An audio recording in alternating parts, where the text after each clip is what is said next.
शीघ्र ही जाओ तुमको जब तक निमंत्रण नहीं तमें कहीं कहीं तुमको किए निमंत्रण को थोड़ा आसी कहला जमुना प्रियंकर व्यवसाय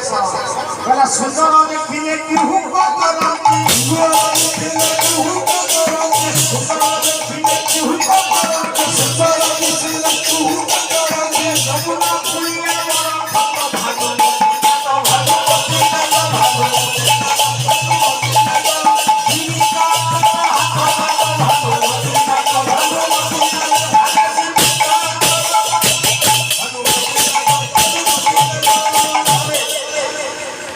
जमुना कुलिया व्यवसाय गोपालगला माने दिन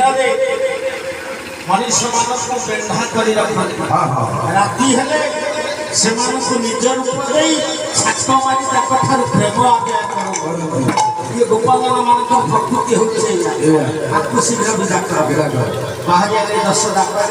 द्वारी कहा कोन को ना तमे शीघ्र करा गोप पड़े तुमको निमंत्रण नहीं आई तो काहे किंतु सही यशोदा मां भाई जाइथिला यशोदा मां कहला ए दादी मोर भीतर को जीवा को आवश्यक नहीं खाली एति की को मो कान्हा को कह दे तो मां यशोदा आसी फाटा कर कट अपेक्षा करिछि पहुंचले देबो की कहला यशोदा को रही ना मो पुओ को देखा करे पाइछि ना तू कैसे ना कृष्ण को ना देखो की कहला मु जन्म देछि कृष्ण मो पुओ तू को तो ना मु पाइछि पढ़ैछि